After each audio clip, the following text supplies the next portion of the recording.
사랑이 식으면 마음이 죽는다. 사랑이 식으면 마음이 죽는다라는 제목으로 하나님 말씀 증거하도록 하겠습니다. 이 말라기에서 제일 중요한 것은 영적 둔감함입니다. 우리가 사랑이 식으면 영적으로 둔감해져 가지고 그냥 다 죽게 된다는 것입니다. 그래서 영적 민감성을 회복해야 된다. 사랑을 잃었다는 게 뭐 둔감해지는 거죠. 그래서 신앙인들에게 주는 말씀인데 6개의 체크리스트가 있습니다. 패턴이 이랬다 그랬죠. 질문, 하나님이 질문하면 꼭 인간이 말대꾸를 해. 그러면 하나님께서 너 죽을래? 이게 답이에요.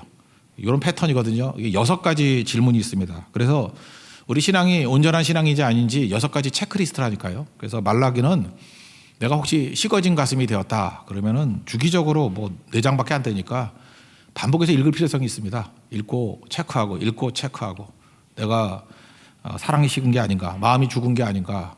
그래서 체크하는 것이 되었으면 좋겠습니다. 지난주에 첫 번째 거 살폈는데 하나님이 사랑한다 그랬잖아요. 그때 언제 사랑했어? 이러잖아요. 하나님 뭐라 그러죠? 이것만 좀 점검하면 내가 무조건적으로 사랑했잖아. 선택한 게 사랑이야. 많은 사람 중에 내가 너를 딱 찍었어. 그게 사랑 아니에요? 그렇잖아요. 나를 선택했다는 게 사랑이지. 그게 하나님 논리거든요. 첫 번째. 오늘 두 번째 내용을 보면 예배를 멸시했다. 꼭 말대답하죠. 우리가 언제 예배를 멸시했어요? 너 죽을래? 그런 얘기라고요.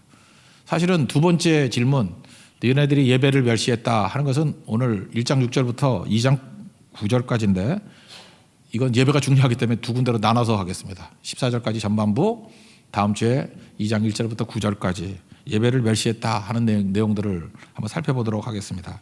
먼저 기준인데 조금 전에도 제가 기도할 때 설명을 했죠. 그 예배를 멸시한다. 이게 하나님 멸시한다고 하거든요. 그럼 예배의 기준이 되는 게 뭐냐? 예배는 전반적으로 하나님을 공경하고 두려워하는 걸. 그걸 경외라고 그러거든요. 경외. 경외는 뭐예요? 경배하고 공경하고 외 두려워하는 거잖아요. 그래서 공경함과 두려워함 두 가지가 다 있어야 된다. 그러면 예배가 살아있기 위해서 꼭 필요한 게 뭐냐면 과거, 현재, 미래거든요.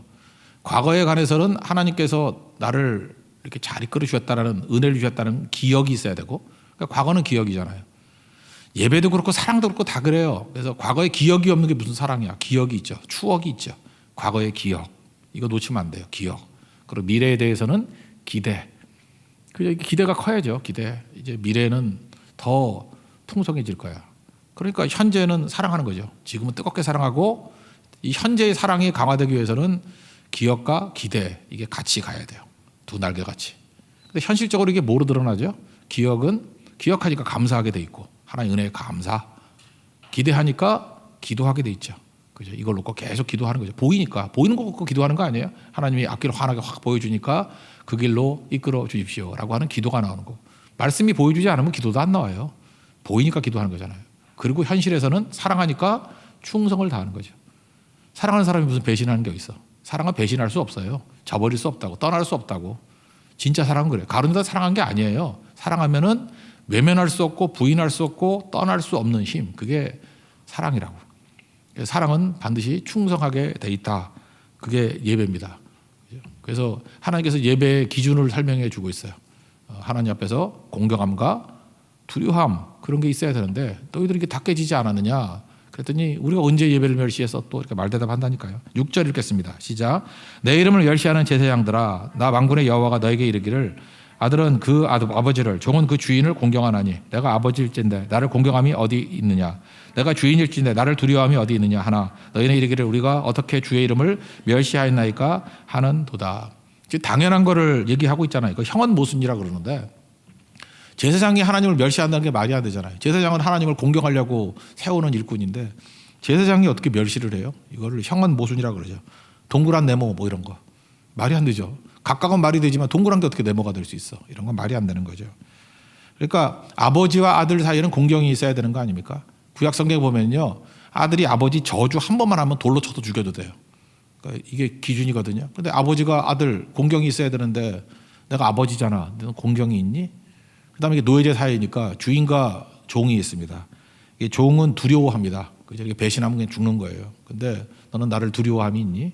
이건 뭐 형은 모순을 얘기하는 건데 당연한 게 안 이루어진다 그런 얘기죠. 이 시대에 뭐 당연한 것들 한번 생각해 보세요. 말이 안 돼 그런 것들 있잖아요. 그러니까 하나님 멸시하고 하나님 예배 안 드리는 게 말이 되느냐 이렇게 기준을 얘기하고 있습니다. 그러니까 예배 기준이 뭐라고요? 다시 정리하면 현실로서는 사랑하는 건데 과거는 기억하고 미래는 기대하는 거다. 우리의 삶의 모습은 감사, 기도, 현재는 충성을 다하는 모습. 그래서 우리 겉의 모습만 따진다 그러면 자꾸 헷갈리니까 우리가 뭐 감사한다, 기도한다, 충성한다 이거 왜 할지 모르잖아요. 그러니까 뿌리를 들어간다 그러면 예배가 뭐냐면 하나님에 대한 기억이 있어야 돼요. 과거 기억. 그냥 하나에 뚝 떨어진 거 아니잖아요. 기억이 없는 게 무슨 신앙이에요. 동행했으니까 기억이 있어야죠. 기억, 미래에 대한 기대가 있어야죠. 그냥 말씀이 그렇게 기대해 주는 거잖아요. 현실에 대해서는 사랑해야죠. 하나님을 사랑하라. 이게 예배입니다. 이걸 꼭 기억하면서 이 틀을 가지고 접근하는 하나님의 종 되기를 바랍니다. 그 예배를 멸시하는 자들에게 오늘 3가지 솔루션을 주고 있어요. 어떻게 하면 다시 이렇게 둔감한 예배에서 민감한 예배로 변화가 되느냐, 살아있는 예배로 변화가 되느냐, 3가지 하나님 말씀이니까 예배가 살아나기 위해서 이것 꼭 붙들어야 되겠죠. 그래서 뭐 예배, 헌신 예배 뭐 이런 거 할 때 이거 꼭 붙들어야 될 것 같아요. 첫 번째는 더러운 떡이라고 돼 있는데 이웃에 대한 사랑이 회복돼야 된다. 이웃에 대한 멸시 이런 게 다 사라져야 된다는 거예요. 이웃을 말하고 있죠. 이 더럽다라고 말하는 것은 부정한 방법으로 살아가는 거죠. 그러니까 하나님께 예배 드린다 그러면서 이웃에 대해서는 부정하게 돈 벌고 부정하게 뭐 대우해주고 그런 걸 가지고 하나님 앞에 나와서 예배 드린다 그러는 게 말이 되느냐. 뭐 헌금을 드린다 그러면 뭐 그런 거죠. 예를 들어서 착취하고 뭐 눈금 속이고 저울 속이고 우리 속여가지고 돈 버는 걸 가지고 하나님께 드린다 그러면 그 주님께서 받겠느냐. 그러니까 삶에서 이웃 사랑하지 않고 이웃 멸시하는 게 더러움이라는 거예요. 이게 히브리어는 가엘인데 가엘. 합당치 않은 행동들을 가지고 무슨 예배를 드리느냐. 7절 읽겠습니다. 7절 시작. 너희가 더러운 떡을 나의 제단에 드리고도 말하기를 우리가 어떻게 주를 더럽게 하였나이까 한도다. 이는 너희가 여호와의 식탁은 경멸히 여길 것이라 말하기 때문이라. 우리 믿음이 뭐라 그랬습니까? 우리 마태복음 22장에도 나오고 뭐 아모스에도 나오고 뭐 고넬료에 대해서도 나오잖아요. 이 2가지가 다 있어요. 하나님을 향한 창이 열려야 되고 이웃을 향한 창이 열려야 된다. 그러니까 믿음이 뭐예요? 하나님 사랑하는 거. 믿음이 뭐예요? 이웃 사랑하는 거. 그 예수님이 마태복음 22장에 말씀하셨잖아요. 그 다음에 고넬료가 그 믿음이 인정받았던 그 경건이 인정받았던 이유가 뭐예요? 기도와 구제. 기도는 하나님께 창이 열리는 거. 구제는 이웃에게 창이 열리는 거. 그렇죠. 아모스도 그랬죠. 호세아는 하나님 사랑에 대한 게 강조고 아모스는 이웃에 대한 사랑. 이게 합쳐져 가지고 온전한 믿음이 되는 것이다. 이거 뭐 계속 강조했죠. 그러니까 하나님 사랑하고 이웃 사랑하는 것은 목적이 뭐예요? 뭐 목적이란 말은 뭐하나? 내가 깨지는 거거든요. 우리는 전부 다 자기 중심적이라고 해요. 자기. 그죠? 에고센트릭. 우리 자아 중심적으로 막 뭉쳐 있다고. 근데 우리는 예배만 생각했잖아요. 하나님 사랑하는 것만 생각했잖아요. 하나님 사랑하면 내가 깨진다. 예, 맞습니다. 근데 반밖에 안 깨져요. 진짜 현실적으로 리얼하게 깨지는 건 뭐냐면 이웃 사랑에서 깨지는 거예요. 이웃 사랑에서.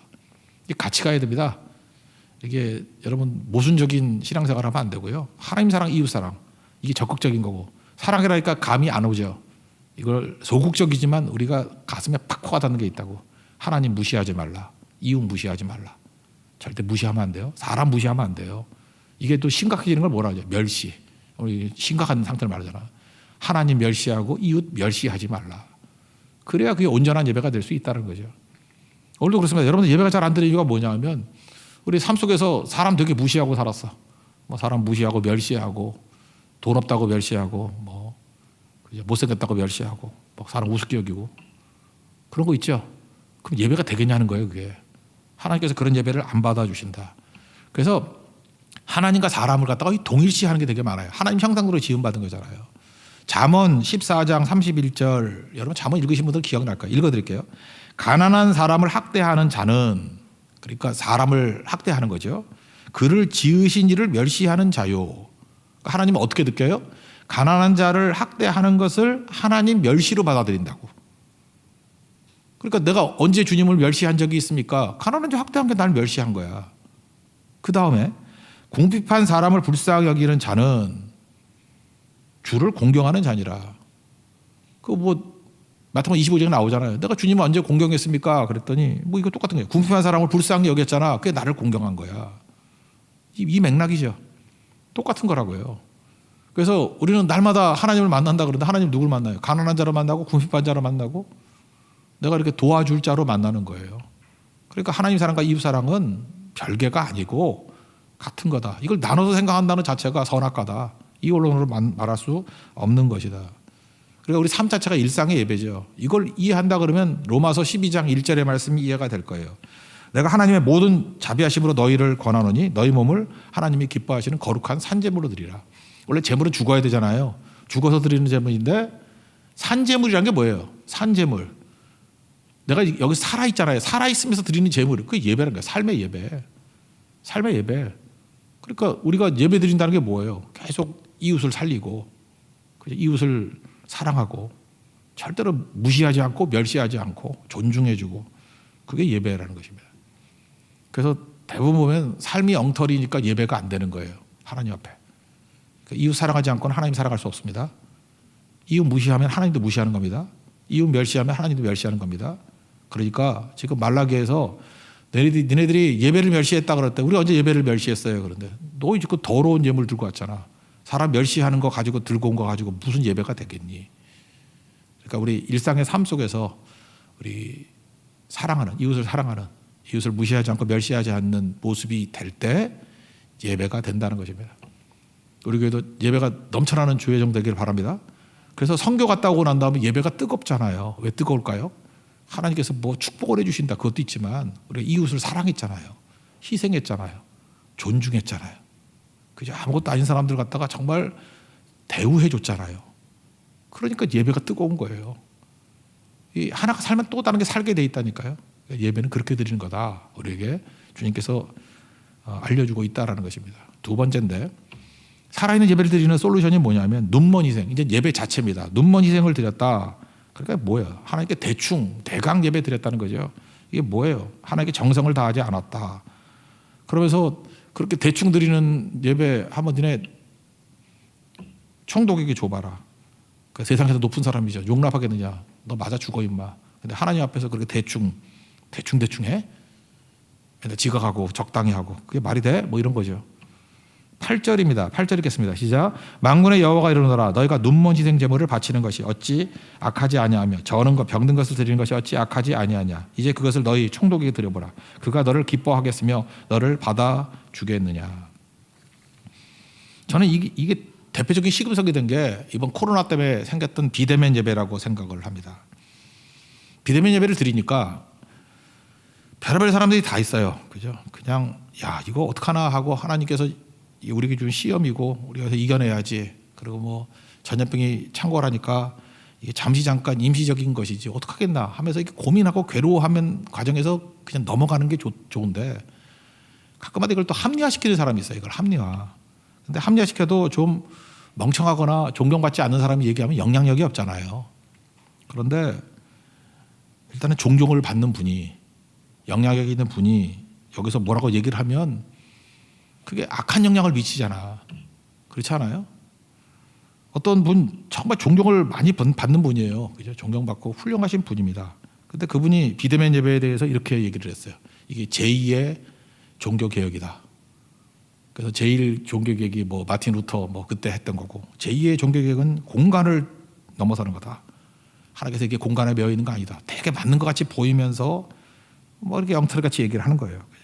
그래서 비대면 예배로 이제 가야 된다. 계속 그렇게 가나? 저는 그걸 바라보면서 이런 생각을 했어요. 야, 마지막 때가 되면 마귀가 광명한 찬사의 모습으로 온다 그랬는데 오해 없이 들으십시오. 내가 그 목사님 마귀라는 소리가 아니에요. 마귀 비슷 무례하다는 얘기지. 마귀라는 소리는 아니고 마귀에게 지금 쓰임 받고 있다는 얘기지. 난 지금도 훌륭하다는 것에 대해서는 인정을 해요. 그렇지만 야, 어떤 사람이 존경을 받는다는 거, 어떤 사람이 저렇게 영광을 받는다는 게 참 위험한 거구나. 그냥 제가 기도했어요. 하나님 나 개차 반대게 해주세요. 그래서 영향이 없게 해주세요. 왜냐하면 자꾸만 그러면 쓸데없는 소리 한다고. 그거 아니죠. 그건 절대로 아니지. 그 이상한 소리 해가지고 많은 영혼들을 잘못된 길로 가게 만들잖아요. 왜요? 너무 존경받고 너무 영광을 받으니까 자기가 영향력을 미치면 다 되는지 알고 모르면 모른다고 입 다물고 있어야 되는데 그게 되게 문제가 되는 거죠. 일단 예배에 관해서 기본적인 메시지가 두 가지가 있는데 요한복음 4장 24절 또 하나가 히브리서 10장 24, 25절 이 두 가지 조화가 있어야 됩니다. 그게 우리 회중 예배, 대면 예배의 가장 중요한 개념이에요. 요한복음 8장 요한복음 4장 24절에 보면 사마리아 여인하고 대화 나누는 거죠. 그 중에 나오죠. 하나님은 영이시니. 하나님이 영입니다. 그래서 영은 영으로 예배를 드려야 돼요. 그래서 우리 영적으로 나와야 됩니다. 이게 몸만 나오는 게 아니에요. 영이시기 때문에 우리도 영으로 예배를 드려야 됩니다. 예배는 그 영적이 돼야 돼요. 그러면서 두 가지 조건을 얘기했죠. 예배하는 자는 worshipers must worship in spirit and truth. 영과 진리로 예배를 한다. 영과 진리로. 영과 진리로. 그냥 쉽게 얘기하면 영은 성령이라고 생각하면 쉽죠. in spirit, 성령으로.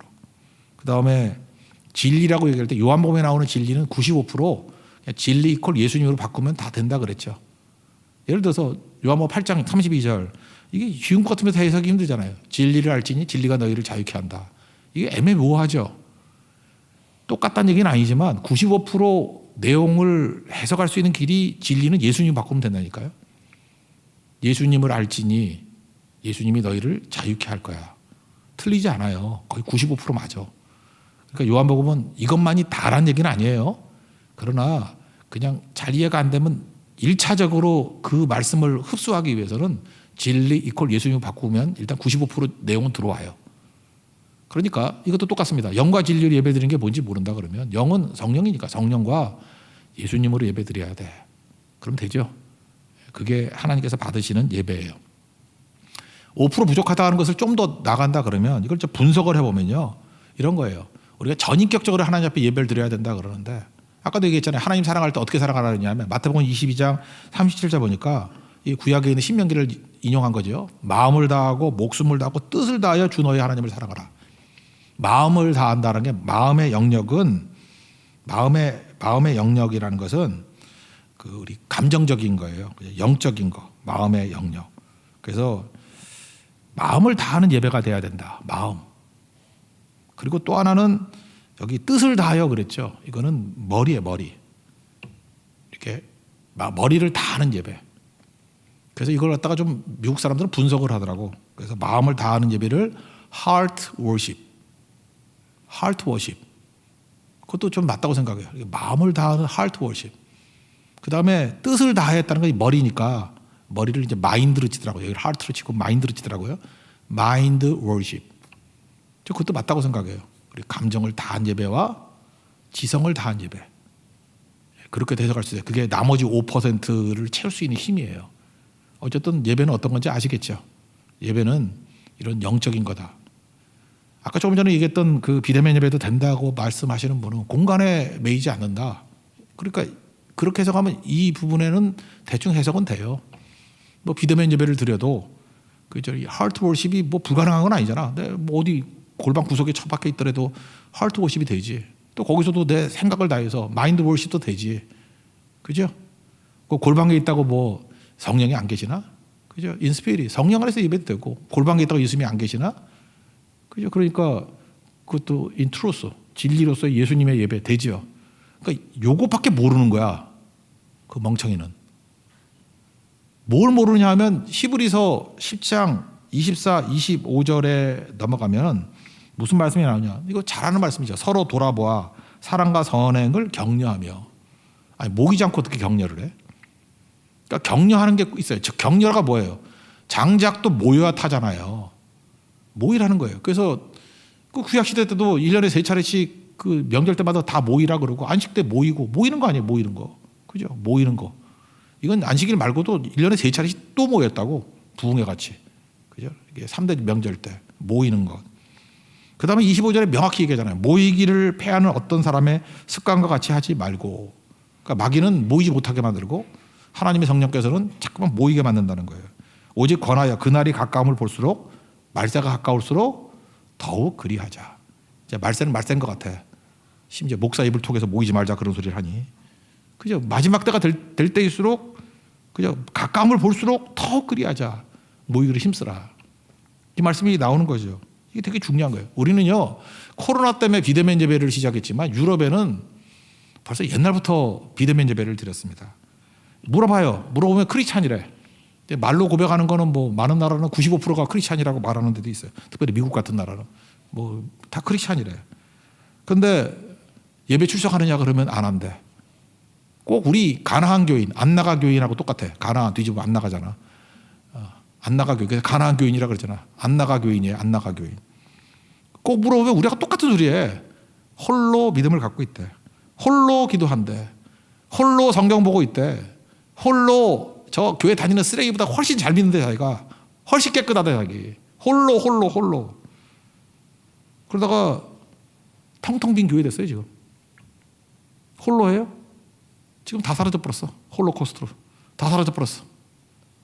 유럽 한번 가보세요. 가보면은 무슨 난 그 교회들마다 가서 사진 찍어 오는 거 난 진짜 싫어.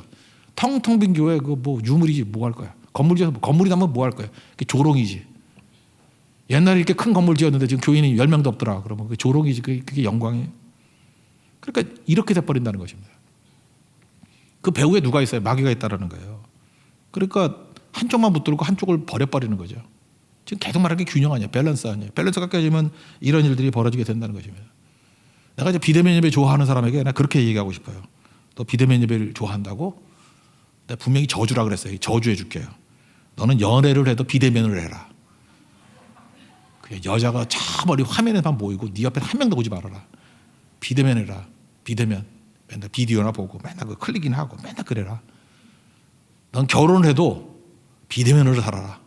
한 놈은 미국에 있고 한 놈은 한국에 있고 기러기 아빠 죽을 때까지 기러기 아빠 해라. 나중에 기러기 되라. 나중에 기러기야 쓰레기 되라. 그 저주죠. 저주 아닌가? 혹시 그러다가 가끔 만나가지고 이제 뭐 아기를 낳았어. 넌 효도를 받아도 계속해서 비대면으로 효도받아라. 자식들이 이제 요양원에 처박아 놓고 들어도 안 하고 맨날 영상으로 아버지 안녕. 건강하시지? 돈 보냈어 안녕.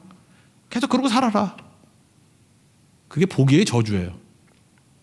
비대면 좋아하는 자들에게 이런 일들이 있을지어다. 이게 말이 안 되는 거죠. 말이. 야구장. 야구장 실제로 볼 때 뭐 선수들만 뛰면 되지. 우리 TV로 다 보잖아. 근데 선수들이 뭐라 그래. 이거 야구 아니라고. 관중이 들어와야 된다고. 그런 사람에게는 평생 야구장 한 번도 못 가는 일이 있을지어다. 계속 TV로만 보고 다시 보기로만 보고 하이라이트만 봐라. 속이 시원하네. 그죠? 축구도 마찬가지야. 뭐 네이마르가 오든 말든 간에 너는 죽을 때까지 다시 보기만 보고 TV로만 보고 너는 하이라이트만 봐라. 전후반 90분 절대 못 보고 하이라이트를 10분짜리 이상 못 보게 만들 것이다. BTS도 절대 가지 마라. 계속 TV로 보고 비디오로 보고. 하나님 멸시하는 자들에게 이런 일들이 벌어지게 될 것입니다. 그게 뭐예요? 사랑이 식으면 마음이 죽는다. 계속 비대면하면 죽어요. 마음이 죽게 돼 있어. 아웃 오브 사이트 아웃 오브 마인드 아니야. 안 보면 식는 거지 뭐. 예배가 식으면 마음도 식는다. 오늘 여기서 중요하게 얘기하잖아요. 너희들이 눈먼 희생 그렇게 대충 드리는 예배? 이 눈먼 희생이 현대판으로 보면 비대면 예배예요. 적당히 하는 거. 왜 북쪽 이스라엘 여로보암이 그렇게 나쁜 놈이 된지 알아요? 얘네들이 비대면 예배 드리라는 거야. 뭐하러 예루살렘까지 가냐? 그 민심 얻으려고. 그래서 가짜를 만들어놨어. 거기에 영상 예배 초소를 만들어놨어. 어디? 단과 베델에. 그리고 거기서 하나님이 있다 그래요. 그래서 최악의 왕에 대한 심벌이 누구예요? 여로보암이잖아. 여로보암의 길을 걸었느니라. 그러니까 예배가 살기 위해서 필요한 게 뭐예요? 하나님 앞에 토털리 내 삶 전체를 다 드려. 그래서 헌심이 아니라 헌신이라 그랬잖아요. 몸이 가야 돼. 몸이 안 오면서 뭐 어쩌고 저쩌고. 말이 안 되는 얘기죠. 몸이 가야 된다. 몸이. 하나님이 분노하셔가지고 이럽니다. 너희들이 그따위로 생활하면서 뭐 은혜를 달라고 불쌍하게 달라고 주둥이 다물어. 그 얘기고. 그 다음에 뭐라 그러냐면 그따위 식으로 하는 애들 성전 문 닫았으면 좋겠다. 하나님 말씀입니다. 그냥 한번 읽어봅시다. 역겹다 그런 거죠. 하나님 역겨움만 느끼면 돼요. 9절 10절입니다. 시작. 만군의 여호와가 이르노라. 너희는 다 하나님께 은혜를 구하면서 우리를 불쌍히 여겨서 하여 보라. 너희가 이같이 행하였으니 내가 너희 중 하나인들 받겠느냐. 만군의 여호와가 이르노라. 너희가 내 제단 위에 헛되이 불사르지 못하게 하기 위하여 너희 중에 성전물을 다둘 자가 있었으면 좋겠도다. 내가 너희를 기뻐하지 아니하며 너희가 손으로 드리는 것을 받지도 아니하리라. 지금 두 가지 살폈어요. 그러니까 예배가 다 죽었는데 마음이 죽고 다 죽은 예배 살아날 수 있는 방법 어떻게 하면 살아난다고요? 이웃 사랑하는 거. 그죠? 우리 삶 속에서 일상의 삶 속에서 이웃 사랑하고 이웃 무시하지 않고 멸시하지 않는 것 그리고 예배 드리면 예배가 살아나요. 두 번째 예배 자체 토털리예요. 우리 3전 7일들은 정성을 다해서 마음 다하고 뜻을 다해서 그 4장 24절 표현하면 in spirit, in truth 성령과 예수님으로 또는 heart worship 마음을 다하고 또 하나는 지성 mind worship 그렇게 드려야 된다는 거예요. 그죠? 비대면 아니에요. 비대면이 아니고 모든 걸 다 바치는 예배 그 예배가 돼야 된다. 그래서 일상에서의 예배 플러스 예배 자체 회중 예배 자체의 진실성 두 가지를 얘기하고 있어요. 그게 살아나게 되는 것이다. 세 번째는 뭐냐 하면 이런 거예요. 참 재미있는 표현인 것 같아요. 이건 제가 볼 때 하나님의 전략 중에 하나인 것 같아요. 여기 컵에 있는 물이 더러워요. 그럼 이거 정화하고 막 걸러내고 정화하고 깨끗하게 만드는 뭐 약 집어넣고 그거 먹겠어? 먹어요? 이 컵에 있는 거 정화시키면 먹나? 한번 줄까요? 여기 막 가래 뭐 이렇게 다 섞인 것 해가지고 막 넣어가지고 막 정화 한 10번 했어. 드시오. 우리도 안 먹죠. 교회가 썩었어요. 이게 더러워졌어요. 그럼 깨끗해지는 방법이 뭐냐? 희석이에요. 희석. 새로운 물을 막 집어넣으면 희석이 되겠죠. 그럼 깨끗해지죠. 모든 물이 바다로 가잖아요. 바다가 워낙 크기 때문에 웬만큼 더러운 물이 들어가도 바다에 들어가면 다 깨끗해지죠. 희석의 원리잖아요. 희석. 하나님께서 보여주는 세 번째 내용이 이거예요. 희석시키라는 거예요. 너희같이 대충 예배드리고 문제가 있는 애들 뭐 회개하라 돌아와라 깨끗해져라 그거 그만하고 그게 살게 놔둬. 12절부터 14절이에요. 고집 부리면서 계속 똑같이 따라 읽지 않겠어요. 12절 14절까지 또 똑같이 하고 있어. 얼마나 번거로운 거 그러면서 뭔 소리라도 변화 안 되는 사람이 있어. 그럼 하나님께서 하시는 말이면 걔를 버려두고 이방을 향해 나가. 이방을 향해 나가가 뭐예요? 안 믿는 사람에게 증거해. 그래서 새로운 물이 막 들어오게 만들어. 이게 사도 바울의 표현하고도 똑같은 거죠. 로마서 10장 11장에 나오잖아요. 10장 같은데 특별히 마지막 3절을 읽어드리면 이런 거예요. 하나님께서 이렇게 했대. 모세에게 말씀하신 거. 그래서 모세오경을 통해서 내 백성 아닌 자로서 너희를 시기하게 하며 이런 거예요. 그 유태인들이 말 되게 안 들으니까 하나님께서 어떻게 하냐면 내 백성 아닌 자들로 하여금 시기나게 만든다. 그들이 구원받고 그들이 하나님 축복받고 은혜 받으면 시기 때문에 돌아올 거 아니냐 이런 거예요. 하나님의 논리가. 희석이죠. 또 20절 보면 내가 나를 찾지 아니한 자들에게 찾은 바 되고 이거 뭐예요? 이방인들이죠. 이방 백성들 주께로 막 돌아오는 거. 마지막 23절 보니까 순종하지 아니하고 거슬려 말하는 백성에게 내가 종일 내 손을 벌려놓으라. 그러니까 이방 백성들에게로 넘어갔다 그런 얘기죠. 이게 하나님 쓰시는 방법이에요. 그래서 11장에 넘어가면은 이스라엘 백성들이 나중에 돌아온대죠. 시기하는 방법으로. 이게 뭐 딴소리 하지 말고 이게 우리 세교회를 놓고 딱 온다 그러면 이미 믿던 사람이 있어요. 근데 농땡이 치고 지멋대로 하고 말 더럽게 안 들어. 그 하나님 버려둔다는 거예요. 버려두고 새로 오는 사람들 막 오게 만들고 그들에게 축복과 은혜를 부어주고 하나님의 권능이 임하게 되고 막 영광이 임하게 되고 그러면 원래 있던 사람들이 멍 때리면서 뭐라 그랬어요? 저거 원래 내가 받아야 될 은혜인데 내가 받아야 될 영광인데 저거 내 자리인데 뭐 이런 거 있지 않겠어요? 그래서 개망신 당하게 만들어가지고 나중에 시기심 때문에 할 수 없이 돌아오게 만든다는 거예요. 이게 하나님 방법이에요. 희석의 방법. 그러니까 교회가 살아있기 위해서 예배가 살아있기 위해서 우리가 해야 될 일이 뭐예요? 그냥 자꾸만 안 되는 사람 붙들고 물고 늘어지지 말고 근데 주기적으로는 또 얘기해 줘야겠지. 빨리빨리 전도하라는 거예요. 또 뒤집어 얘기하면 변화되지 않는 사람들을 변화시킬 수 있는 가장 빠른 길이 뭔지 알아요? 전도예요. 그 사람 말고 전도. 다른 사람들이 은혜 받고 충만해지고 변화받는 모습을 보면 걔 변화돼요. 젖은 장작 불 붙이는 방법. 자꾸만 뭐 불 갖다 붙이고 자꾸 꺼져요. 마른 장작 불을 붙여가지고 활활 타오르게 만들 때 젖은 장작 집어넣으면 같이 타. 이게 하나님 방법이에요. 희석하는 방법. 그러니까 우리가 사실 목회 세미나 같죠. 어떻게 하면 교회 예배가 살아날 것인가.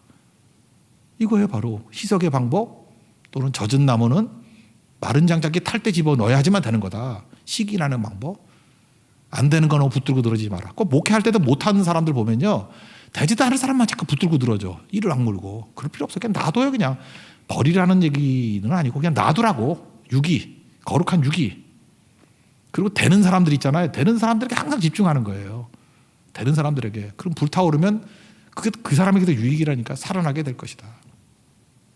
조금 전에 우리 찬양했던 거 우리 좀 이제 계속하려고 했는데 해 뜨는 데부터 해 지는 데까지 그 얘기예요. 이방인에게 나가서 복음 증거하라는 거예요. 그게 죽은 예배를 살리는 길이다. 죽은 예배 살리는 길은 이방인들에게 복음 증거하는 거고, 해 뜨는 데부터 해 지는 데까지 많은 백성이 죽게 나와서 회개할 때에 너희도 사는 거야. 잊지 마세요. 그래서 가족 전도가 힘들다 그러는데, 가족 전도만 하면 전도가 되는 게 아니라 오히려 가족 말고 전도해 보세요. 그래서 다 복받고 변화가 되면 막판에 가족이 돌아오는 거예요. 그러니까 사실은 간접적인 전도가 더 중요한 거예요. 하나님의 희석의 방법 또는 마른 것을 통해서 젖은 것을 불타게 만드는 방법을 통해서 일하신다, 그런 뜻입니다. 뭐 더 설명할 것도 없고 하나님의 명확한 메시지죠. 11절 읽겠습니다. 시작. 만군의 여호와가 이르노라. 해 뜨는 곳에서부터 해 지는 곳까지의 이방 민족 중에서 내 이름이 크게 될 것이라. 각처에서 내 이름을 위하여 분향하며 깨끗한 제물을 드리니 이는 내 이름이 이방 민족 중에서 크게 될 것임이니라. 아멘. 주님께서 우리 예배를 멸시하는 자들에게 체크하는 것들을 보여주고 있죠.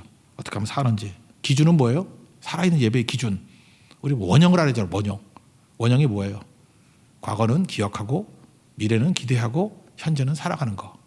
행동은 감사, 기억하면서 감사, 기대하면서 기도, 살아가면서 충성. 이게 제일 바람직한 모습인데, 이 모습이 회복되기 위해서 우리가 해야 될 일이 뭐냐?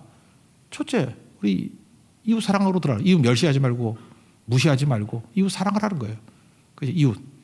그래서 더러운 재물 들고 오지 말라는 거예요. 그러면 살아나요. 두 번째는 예배 자체죠. 이렇게 대충 대강 이게 아니죠. 비대면 예배 뭐 이런 거 아니죠. 아직 뭐 놓쳤네. 우리 비대면 예배 드릴 때 모습, 그 미켈란젤로 천지창조 얘기했죠. 이 자세 한번 보여줘요. 이 아담의 이 자세 잘 몰라요? 이러고 예배 안 드리나? 무슨 옷은 입었겠지. 옷은 삐딱하게 이런 모습, 이걸 누가 받겠느냐 이거죠. 됐습니다. 이걸 누가 받겠느냐. 그러니까 예배의 진지함. 그 세 번째는 뭐예요? 안 되는 놈 버려두고, 로마서 1장에 나오잖아요. 버려두고 내버려두고 되는 거 먼저 하라는 거예요. 그러니까 그렇게 은혜를 받고 난 다음에 이렇게 버려두는 대상이 된다는 게 참 안타깝지 않습니까? 여기는 그런 사람 하나도 없겠죠. 그죠? 하나님 앞에서 먼저 불붙는 종이 되어서, 그러니까 잠깐만 딴 사람 타박하지 말고 내가 불붙으면 다른 사람 젖은 장작도 불태울 수 있다. 그래서 희석의 방법이라는 거예요. 많이 전도하면 교회는 변화됩니다. 많이 전도하고 선교하고 많은 새로운 일꾼들이 오면 옛날에 묵은 닭들도 변화가 돼요. 백수가 안 되고 다 변화된다고. 그래서 쳐다보면서 조롱만 하지 말고 내가 저놈을 살리기 위해서 전도해야겠구나. 그럼 살아나요. 그게 하나님의 방법이라는 것입니다. 이런 은혜를 체험할 수 있는 믿음의 종 되기를 축원합니다. 자리에서 일어나겠습니다. 한백당 찬양하겠습니다. 가난한 자와 한라와 백두와 땅끝까지.